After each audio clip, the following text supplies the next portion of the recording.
Well, do you know anybody who gets so focused on something that it's hard to get their attention? I have several of those people in my life, and it kind of gets to me sometimes. But you say their name over and over and over again, and you can't break their fixation on whatever they're doing. The TV, the phone, the project, whatever it is, you just can't get their attention because they're so focused on it. Maybe you even have to give them a shake or a tap on the shoulder to get their attention. As we dive into Daniel today, we want to have that idea in mind. People who are so focused on other things that they kind of need to be shaken to get their attention. That's the culture of Judah. Judah was part of Israel, and then we remember from history that Israel split into two kingdoms, and the northern kingdom was Israel, southern kingdom was Judah. Judah's in existence, and God needs to shake them to get their attention because they're fixated on things they should not be fixated on. And so this entire nation gets shook. And that's where Daniel picks up.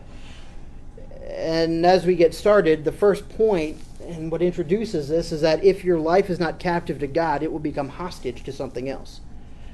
If your life is not captive to God, it will become hostage to something else. See, Judah, this country, this nation, this kingdom, they had been clearly instructed and clearly warned about what to do. It actually happened before Judah was even in existence, back when God was forming the nation of Israel with Moses and giving them the law. Back in Deuteronomy, he gave them some very clear instructions. He said in Deuteronomy 28, if you faithfully obey the voice of the Lord your God, being careful to do all his commandments that I command you today, the Lord your God will set you high above all the nations of the earth. Will set you high above all the nations of the earth. And yet, as we come into Daniel, they've been exiled. So clearly they didn't follow that. In fact, he gave them a stern warning about that too, still in Deuteronomy 28, but in verse 49, the Lord will bring a nation against you from far away, from the end of the earth, swooping down like the eagle, a nation whose language you do not understand, a hard-faced nation who shall not respect the old or show mercy to the young. It shall eat the offspring of your cattle and the fruit of your ground until you are destroyed. It also shall not leave your grain, your wine, or your oil, the increase of your herds or the young of your flock, until they have caused you to perish. So if you don't listen, I could raise you up if you listen to me, but if you don't listen, that's what's going to happen. And so that's what's happened. They've been split into these two kingdoms. Israel captured first. Judah survived 100 more years than Israel did. And we'll talk more about that later. But then even Jeremiah, the prophet, Jeremiah wrote just before all this happened, and he told them, hey, you guys really need to watch out. You really need to be careful about what you're doing and who you're praising and who you're turning to. In Jeremiah 27, verse 6, he said, now I have given all these lands into the hand of Nebuchadnezzar, the king of Babylon, my servant, and I have given him also the beasts of the field to serve him. Jeremiah is saying that's what's going to happen. King Nebuchadnezzar is going to come into the picture, and it's not going to be pretty for you. And now they're experiencing that. And so Babylon moves in. The Chaldeans, King Nebuchadnezzar, they take over. They exile Judah. And as we dive into this, we can't miss this connection because God made it very clear what would happen. So these people are waking up one day and they're being exiled. They're being taken over, and it seems like everything happening in front of them is just crazy. You've had those days where things just don't go right, and you're like, man, why isn't anything going right? And you're just looking at all the physical things you can actually see. But don't miss a connection between the physical and the spiritual. The people had turned against God spiritually long before God turned against them physically. And so there's this connection. God wanted a nation that was dedicated to him, that spiritual connection. But if the nation was not dedicated to him, there would be physical and real-world consequences. And so therefore, it reminds me of what Paul says in Ephesians with the armor of God. It kind of proves it here. When there's a physical problem that we're going through, something right in front of us, don't ignore the possibility of a spiritual cause. Don't ignore the possibility of a spiritual cause. When there's an issue going on with you, your neighbors, relationships, health, whatever the real world problem is, look for the spiritual component. In Ephesians, that's about the armor of God, remaining committed to God through his word, the spirit, the truth, the righteousness, salvation mindset, and the faith to guard against the schemes of the devil. But in Daniel, they're taken captive because they didn't remain committed to God. Instead, they cozied up to the devil through the sin of the other nations around them. They didn't remain loyal to God, to Yahweh, the God of Israel. And because their life as a nation was not captive to God, they were already captive to something else spiritually. And so now as Daniel takes over, we're just seeing it play out physically. They had evil king in Judah after evil king in Judah after evil king in Judah. They have an evil king. He's the leader of the people. He's going to lead the people to more evil. And so God says, all right, I've warned you. I've been slow to anger. I've waited. But now I'm going to look to your neighbor Nebuchadnezzar to bring him in. And it says he is my servant, meaning he's accomplishing God's purpose even though he's not a good guy. And so he's going to come in and he besieges the city. And see, when you become a captive to someone or something other than God, you learn that hostage life is not fun. You learn that hostage life is not fun. Hostages give up more than they want to give. Hostages give up more than they want to give. Movies always portray hostage situations. TV shows portray it. And they always have to give up something. They give up their freedom for a while. They give up money. They give up privacy and personal autonomy. All sorts of stuff is given up in a hostage situation. The problem with those hostage situations is if it's a movie or a TV show, it's resolved within an hour, 2 hours, 3 hours, and it doesn't seem that bad. But here, the hostage situation didn't end so quickly. It didn't end so quickly. Jeremiah told them this is going to last 70 years. That's a lifetime. These people need to learn to rely on God. And so this training program that Daniel and his friends find themselves in is actually going to last 3 years. And so let's start reading in Daniel as we set this up. In the 3rd year of the reign of Jehoiakim, king of Judah, Nebuchadnezzar, king of Babylon, came to Jerusalem and besieged it. And the Lord gave Jehoiakim, king of Judah, into his hand with some of the vessels of the house of God. And he brought them to the land of Shinar, to the house of his God, and placed the vessels in the treasury of his God. Then the king commanded Aspenaz, his chief eunuch, to bring some of the people of Israel, both of the royal family and of the nobility, used without blemish, of good appearance, and skillful in all wisdom, endowed with knowledge, understanding, learning, and competent to stand in the king's palace, and to teach them the literature and language of the Chaldeans. The king assigned them a daily portion of the food that the king ate and of the wine that he drank. They were to be educated for 3 years, and at the end of that time they were to stand before the king. Among these were Daniel, Hananiah, Mishael, and Azariah of the tribe of Judah. And the chief of the eunuchs gave them names. Daniel he called Belteshazzar, Hananiah he called Shadrach, Mishael he called Meshach, and Azariah he called Abednego. So these guys are in this training program in Babylon. They're captive, they're hostage, and they're being trained for 3 years in the ways of Babylon, in all that they had to know. And so Jeremiah had told them all of this was happening, and now they're living it out. And as they do this, I don't know if you caught it, but we want to look at Daniel and his friends had some severe things to give up. Because as a hostage, there's some things you need to give up. They had to give up their name. Daniel, which meant God is my judge, became Belteshazzar, meaning God protect the king. Turned from God to Nebuchadnezzar. Hananiah went from Yahweh has been gracious to Shadrach, meaning I am fearful. Mishael, who is what God is, meaning who can compare to God? To Meshach, I am despised. And Azariah, Yahweh has helped. To Abednego, servant of Nebo, a god of writing and vegetation in Babylonian culture. And so their very way of thinking and seeing the world is going to be challenged. Their names used to remind them of their heritage. Because a name in the Old Testament, that had great meaning. And now it reminded them of being hostage. They're in this foreign land. They have foreign gods with a small g because these gods aren't real.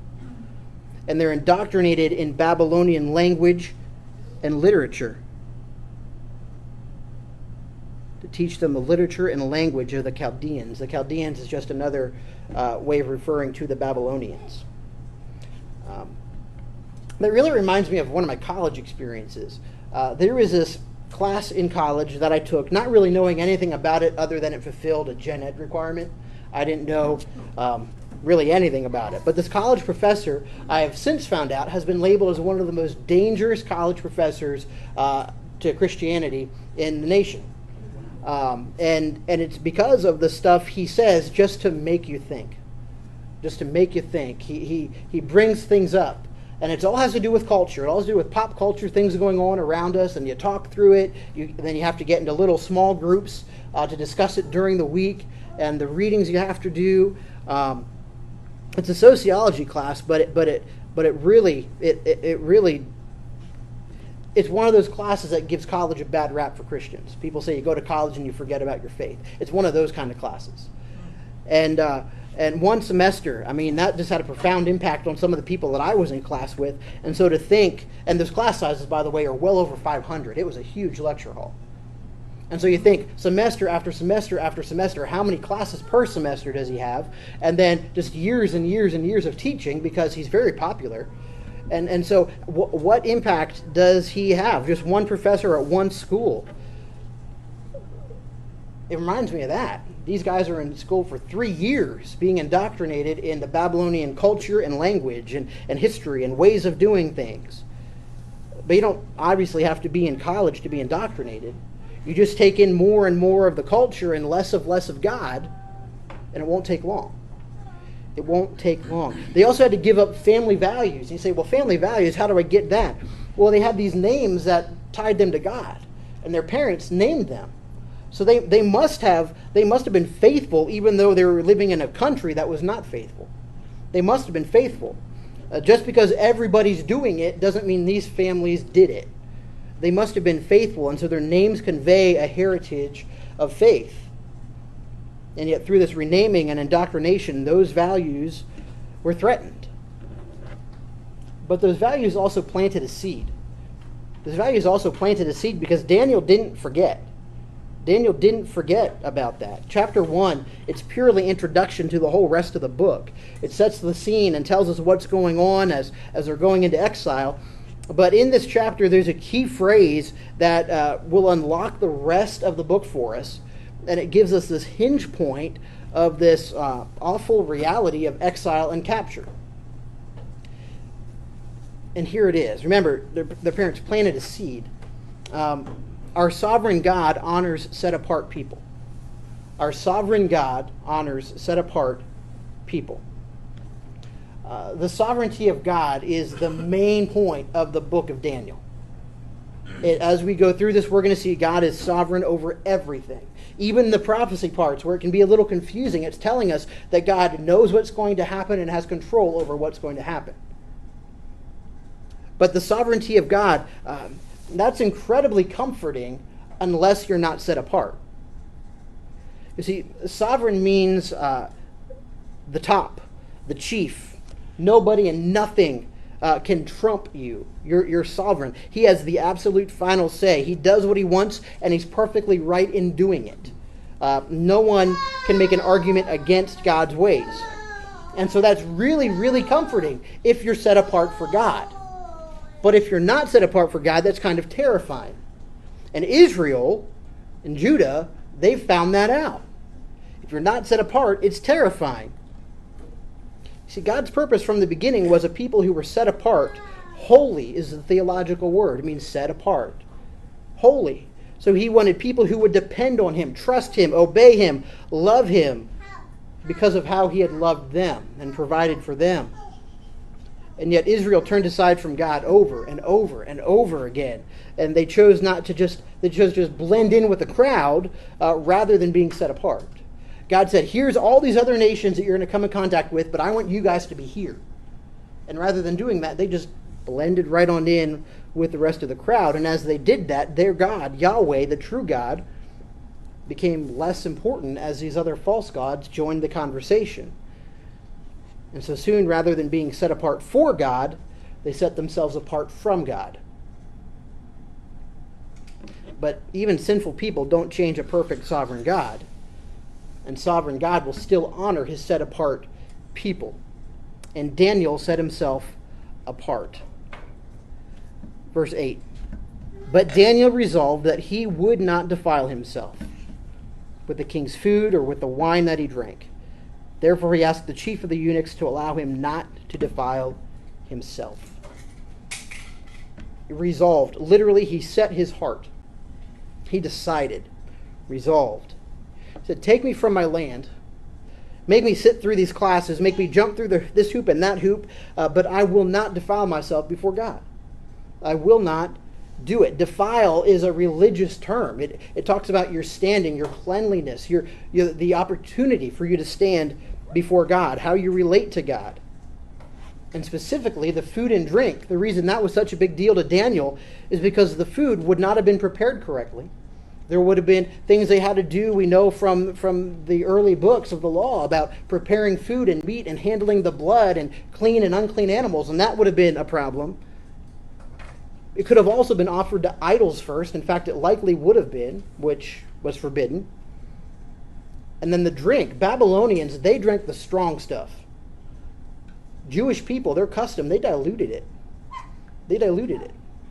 And so, yeah, they'd have fermented drink because of, food safety, health concerns, but they'd dilute it. And Daniel wasn't going to budge. This was his line in the sand. He wouldn't compromise. He went along with some things because if he stayed focused on God, it really wouldn't matter. Like, if I'm focused on God, if I'm dedicated to him, I can hear about your history. I can hear about your language and tuck that back away. But when you want me to actually put something in my body, do something that God has specific rules against, Daniel says, I'm not going to disobey. I will not defile myself just to make the people around me happy. Apparently, Shadrach, Meshach, and Abednego were like-minded because they joined him in this. And so they decided not to defile themselves. And they learned another really important reality. When you set yourself apart, you experience the best of God's sovereignty. When you set yourself apart, you experience the best of God's sovereignty. The fact God is sovereign, like I said, it should terrify us when we're not set apart. When we're not living that set-apart life. Numbers tells a story of Korah and Korah's family who were doing things they shouldn't have been doing. And so God actually told the rest of the nation, hey, Moses, tell the people to back up away from them because he consumed them with fire, opened up the earth, and it swallowed them. And then in the New Testament, in Acts, we read of Ananias and Sapphira who basically faked their faithfulness. They basically faked their faithfulness and they were struck dead. That's rare. Usually we talk about his grace, but if we're not set apart, God's sovereignty is not a source of comfort. Remember the Bible verse, God works all things together for good, and we love that Bible verse. Everybody loves that Bible verse. But we forget the rest of the verse. God works all things together for good for those who love God and are called according to his purpose. For set apart people, he works all things together for good. The fact that God is sovereign should give us every reason to set ourselves apart. And so they did that.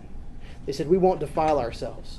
They took that stand, and look how God responded in his sovereignty. Verse 9, and God gave Daniel favor and compassion in the sight of the chief of the eunuchs. The eunuch is the servant, so the head servant of the king. And the chief of the eunuchs said to Daniel, I fear my lord the king, who assigned your food and your drink, for why should he see that you were in worse condition than the youths who are of your own age? So you would endanger my head with the king. Then Daniel said to the steward, whom the chief of the eunuchs had assigned over Daniel, Hananiah, Mishael, and Azariah, test your servants for 10 days. Let us be given vegetables to eat and water to drink. Then let our appearance and the appearance of the youths who eat the king's food be observed by you, and deal with your servants according to what you see. So he listened to them on this matter and tested them for 10 days. At the end of 10 days, it was seen that they were better in appearance and fatter in flesh than all the youths who ate the king's food. So the steward took away their food and the wine they were to drink and gave them vegetables. See how God's sovereignty worked on their behalf? They didn't force it, they requested it. Because they'd already taken their stand. And so now they could just request it of this man. They treated other people well. They didn't get up on their high horse. They didn't rear back ready to fight. They said, we're taking our stand for God. And God, you've got us in this position. And so they trusted it. They trusted God. The pressure wasn't on Daniel at this time. The pressure had passed from Daniel. He'd already made the tough decision to stay set apart. And it's not that Ashpenaz was a nice guy.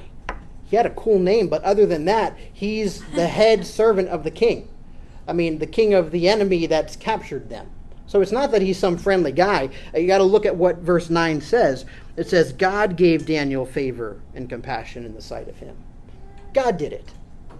God made the chief servant of King Nebuchadnezzar see them favorably, which allowed them to not defile themselves, which allowed them to eat lots of veggies and water. There's actually something called the Daniel plan or the Daniel fast based on this. And people follow it. Interesting note, when it says vegetables, the Hebrew word actually means sown things, so it could include grain. So some bread would be involved in there, bread and tomato sandwiches, pretty good. But there were probably also then beans and lentils and different things like that rounded out their nutritional needs, made these guys look better than everybody else. And I couldn't think of one, but I know there's got to be a Miracle Grow joke there somewhere. But you can come up with that on your own. But these veggies were really something. It allowed them to be healthy, to be strong. And a sovereign God can do all of that. He loves to do that for people who are set apart for him. In 2 Chronicles, chapter 16, verse 9, we read, For the eyes of the Lord run to and fro throughout the whole earth to give strong support to those whose heart is blameless toward him. God loves to do this for people who are set apart for him. God planned on blessing his people. And that's what he told the people in Jeremiah. Jeremiah 29:11. He said, I've got good plans for you. I've got good plans for you, for your future, and a hope for your welfare, not to harm you, not for evil. And they're actually living that out in the right context. Today we put Jeremiah 29:11 on coffee mugs and everything else, and we forget about the 70 years of exile. But these guys are actually living out the 70 years of exile, and they're in it, and they're realizing that it's true. Like, you guys see what God just did here? He exiled us, put us in this palace, and now suddenly we're allowed to not defile ourselves by eating everything the king wants us to eat. And the story just gets better than that. And the story gets better than that for you and me when we set ourselves apart too.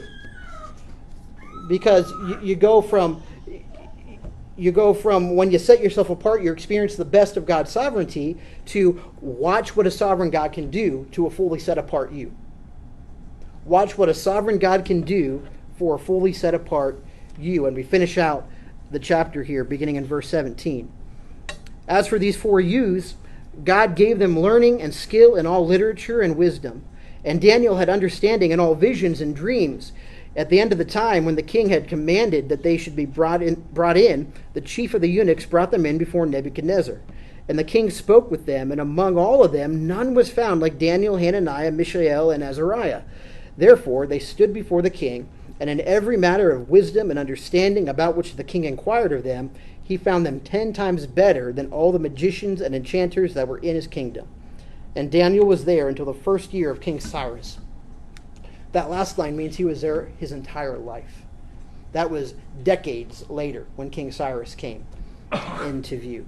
Wow. So watch for a sovereign God. Watch what a sovereign God can do for a fully set apart you.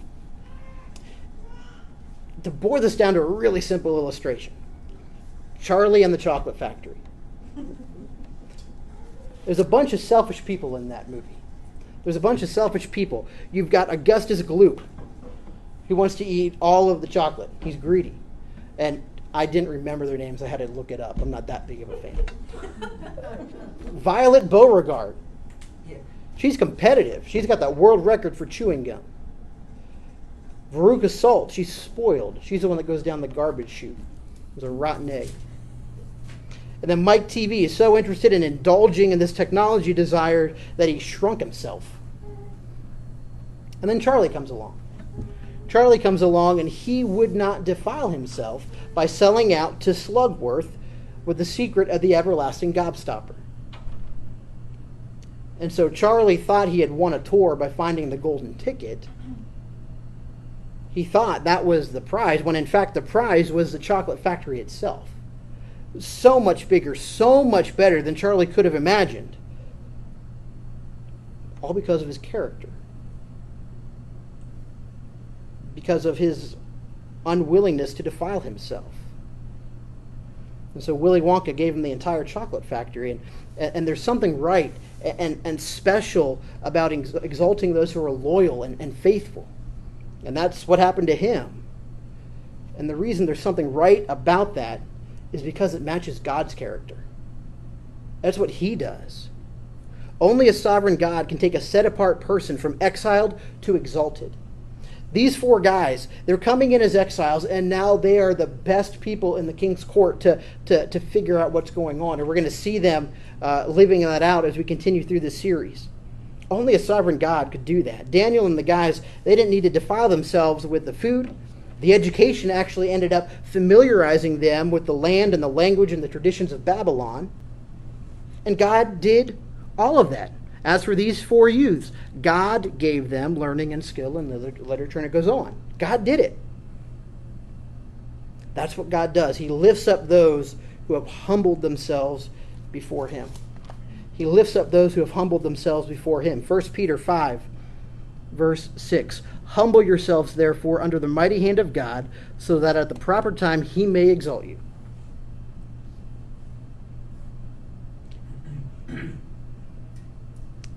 God's doing all of this for his set-apart people, while the entire nation of Judah has been besieged, it's being destroyed. People are being brought into exile in 3 different movements, captured, all because they're not set apart. The people all around Daniel and his friends haven't been dedicated to God. They're not in a great spot. Even Daniel and the guys, they're not in a great spot when this starts. They wouldn't say life is peachy. It's probably not worth posting on Facebook because it doesn't look that good.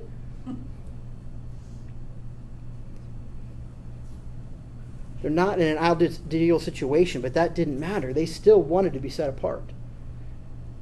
Even though everybody around them, the nation was so bad that God actually had to punish the entire nation, they still said, I want to be set apart. I want to be set apart. It reminds me of Joshua earlier in Israel's history. As for me and my house, you guys do what you want to do. As for us, we're going to serve the Lord. They took a stand.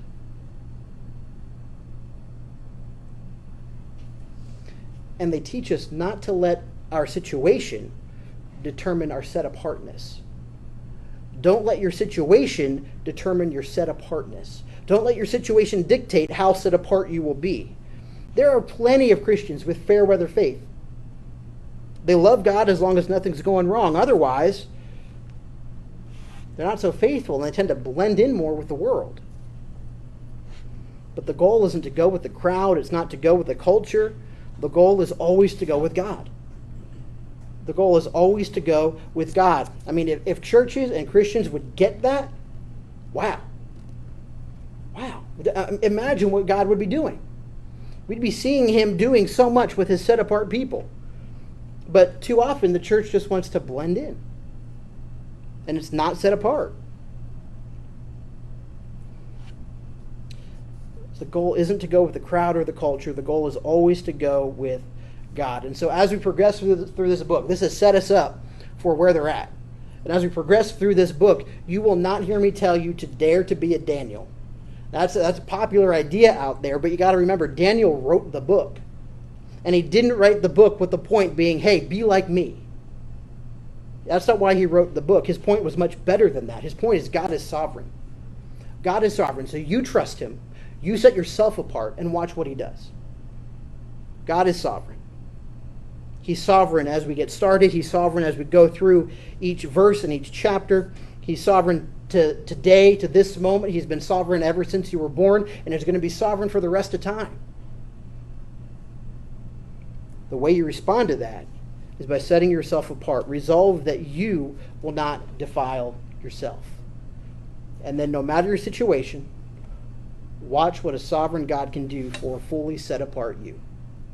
Watch what a sovereign God can do for a fully set apart you. Let's pray. Heavenly Father, thank you for this example. But thank you that it points to you and not just to a man. God, work in us. Show us where we've blended in. Show us where we haven't drawn a line in the sand. Show us where we haven't taken a stand. And as you convict us of that, fortify our faith, that we would stand for you, that we would be set apart, that our desire to blend in would fade away, and instead we'd be distinct in a culture where so many blend in. God, work in us and through us this week as we think about chapter 1, and then through all the weeks to come as we go through Daniel. Teach us more and more about your sovereignty, how to lean into that, how to live that out, how to allow your sovereignty to impact us and exalt us in ways we can't even imagine.